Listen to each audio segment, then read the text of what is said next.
Salut à tous ceux qui regardent sur YouTube. On se retrouve donc pour faire notre tier list des logos des clubs de Ligue 1. Dédicace à Clément qui a lancé le concept. J'ai regardé sa vidéo, je me suis pas vraiment spoilé, j'ai pas vraiment commencé à faire un classement dans ma tête. Donc on va faire ça à l'instinct et on va voir qui sera classé en erreur et qui sera le GOAT. Comme il a dit, un seul GOAT, on n'est pas sur Twitter ici. Et puis je pense qu'on va être reparti. On va essayer de voir, parce que moi je suis pas graphiste, on va surtout voir comment les logos sont incorporés au maillot. Donc on va commencer je pense pour les clubs de Ligue 2, parce que là on va tomber sur des pépites.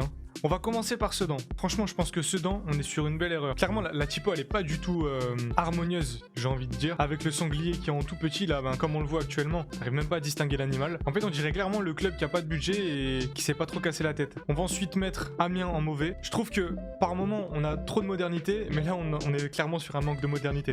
Je pense que c'est l'un des rares clubs de nos championnats qui pourrait aspirer à un changement et à un rafraîchissement du logo, sans pour autant que les supporters éprouvent du mécontentement. Ensuite, le FC7, je pense le mettre sur mauvais. On passe au stade Lavallois. Clairement, je le mets dans mauvais aussi. Le S et le L, beaucoup trop imposants. Je trouve que les proportions, elles sont pas hyper bien respectées. Et encore une fois, ça évoque un club de Ligue 2. On va faire le parallèle avec le logo du Mans. Personnellement, je trouve qu'il est pas mauvais. Donc, t'as les couleurs historiques du club. Ça reste fondamental. Mais bon, chez certains clubs, on peut facilement dénaturer tout ce qui est rapport avec l'histoire. Il y a des petites corrections qui auraient pu être faites. Mais je trouve clairement qu'il fait beaucoup plus pro. Ensuite, on va passer à Boulogne.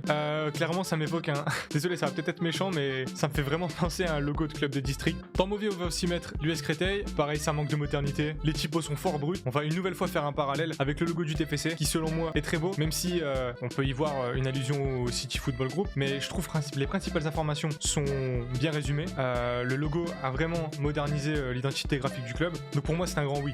On passe au GF38. Je le mettrai dans banal. Il est pas moche, il est pas exceptionnel. Ensuite, le logo du club de Pau. En fait, j'ai l'impression que ça fait plus logo de ville. Je trouve que ça fait pas vraiment blason de football. Dans bon, on va placer le logo du VAFC. Le signe est bien incorporé. Non, franchement, clairement, je pense qu'on est sur un beau logo. On va aussi y mettre le logo du FC Sochaux. Les couleurs sont harmonieuses et qu'il a bien été redesigné. Celui du Red Star, on sait qu'il est pas mal décrié. Non, clairement, je pense que tout est dans l'intitulé.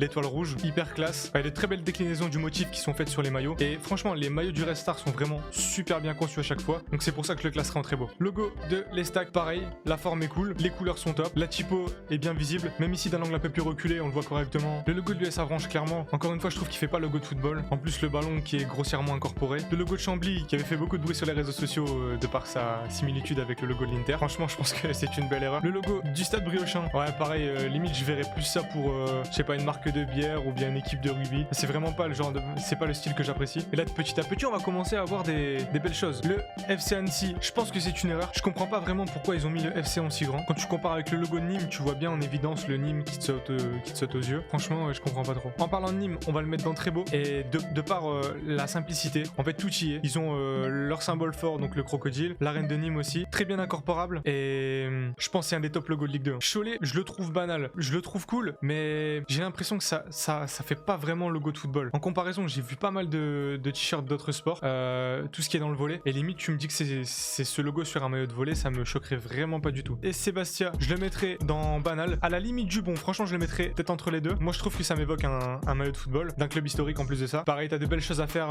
avec tes maillots quand t'as un logo pareil. Personnellement, je le trouve assez beau, le logo du Paris FC. La Tour Eiffel, c'est vrai que ça fait un petit peu dessin d'événements, comme si tu prévoyais un événement à la Tour Eiffel. Mais je trouve l'illustration cool. Le bateau dans la partie basse du logo, intéressant et important étant donné que c'est un symbole fort de Paris. Maintenant, ouais, je pense qu'il est loin d'être dans les très beaux logos. On en verra d'autres plus tard. On va repasser avec les logos banals, avec le logo du Stade Brestois. Un logo que j'apprécie pas forcément, c'est le logo de Dunkerque. Pareil, il m'évoque vraiment pas un maillot de football. Et malheureusement, ça va être le même argument que tout à l'heure, mais ça m'évoque un club de bas de tableau de Ligue 2. Le logo de l'AC Ajaccio, je mettrai dans banal. Le logo de Villefranche, je vais le mettre dans mauvais parce que on voit très peu le tigre. Le logo de Bastia, franchement, je le trouve vraiment bon. Une forme assez originale qu'on n'a pas forcément l'habitude de voir. Queville, Rouen, Métropole, je le mettrai dans banal. Orléans, je le mets dans mauvais. Logo du Chamois Niortais, ouais, je l'apprécie plutôt pas mal. On va le mettre en bon. Alors, la Berrichonne de Châteauroux, je vais le mettre dans banal. Il va nous rester le hack, le logo que j'apprécie. Je trouve pas mal. Pareil, tu peux faire pas mal de beaux petits designs avec le logo là. La forme est intéressante. Ouais, je trouve franchement que le petit liseré doré en plus rajoute un petit cachet. Il nous reste ensuite Rodez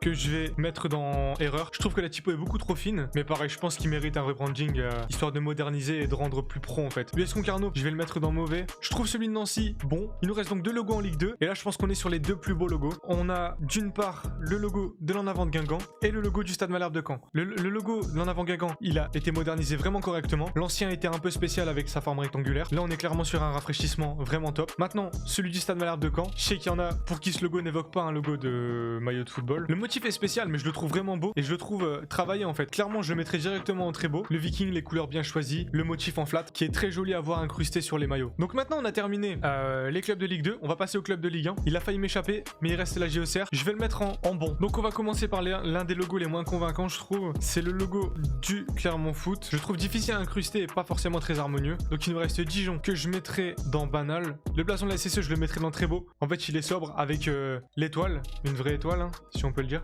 Non, franchement, je pense que c'est un très beau blason des clubs de Ligue 1. On passe ensuite à l'un des moins jolis selon moi, que je vais mettre dans banal avec le FC Lorient. Après, forcément, le choix de couleur, on aime ou on n'aime pas, mais je le trouve banal. Le logo du FC Nantes qui avait été énormément décrié, je suis à la limite de le mettre dans erreur en fait. Après, il y avait un parti pris fort, il fallait essayer. De même pour Metz, en fait, on dirait qu'il a été bâclé. C'est vrai que c'est dommage parce que il y avait tellement mieux à faire. Bien que, par contre, cette fois-ci, les maillots de Metz sont toujours très jolis avec le sponsor Nike. Alors, ils sont passés chez Kappa, mais je me souviens qu'à l'ancienne, quand on avait des maillots Nike, j'ai trouvé toujours super sobre les maillots. Le logo du LOSC, je le mettrai dans très beau. Il a vraiment été bien rebrandé. Il est super bien intégré dans les maillots. Franchement, je l'avais trouvé pas mal sur le maillot 2019-2020. Ah là, il va commencer à rester que du lourd. Le logo du Stade de Reims. Clairement, le logo du Stade de Reims, je sais vraiment pas où le placer parce que franchement, il est difficile à incruster. Le fait qu'il ne soit pas fermé, pareil, c'est assez spécial.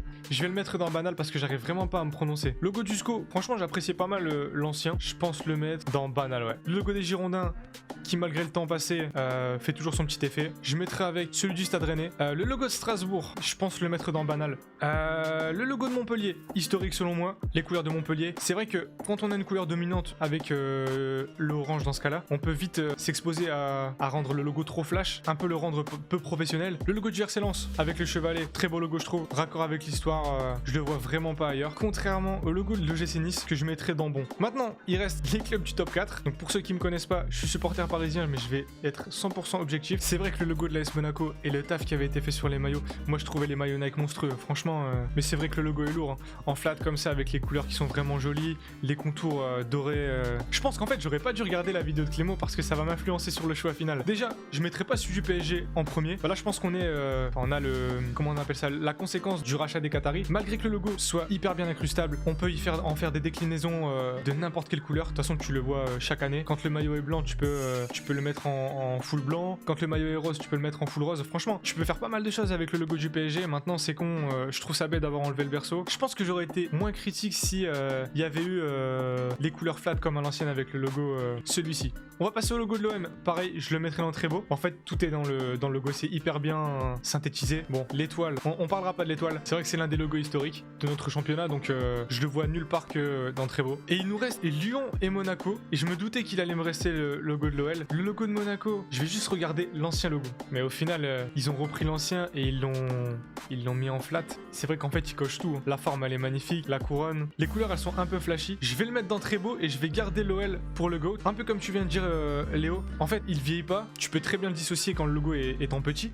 C'est hyper important aussi pour les différentes créas. Hein. Dans n'importe quelle circonstance, en fait, tu verras directement à quoi il fait allusion. Il a été fait en 2006. Franchement, il a pas pris une ride. Et je le trouve beaucoup plus harmonieux depuis qu'il a été rebrandé en 2006. Au niveau des proportions, je pense que le O et le L étaient beaucoup trop importants. Ça était beaucoup trop gros avant. Maintenant, c'est vrai que non, je pense que le classement n'est pas trop mal. Hein. Pour ceux qui sont sur YouTube, les gars, je vous remercie d'avoir regardé jusqu'à la fin. N'hésitez pas à donner votre blason favori en commentaire et pourquoi pas donner votre avis sur mes avis justement. On se retrouve très vite, logiquement demain. On essaie de faire une vidéo par jour pendant toute la semaine et on se dit à bientôt du coup.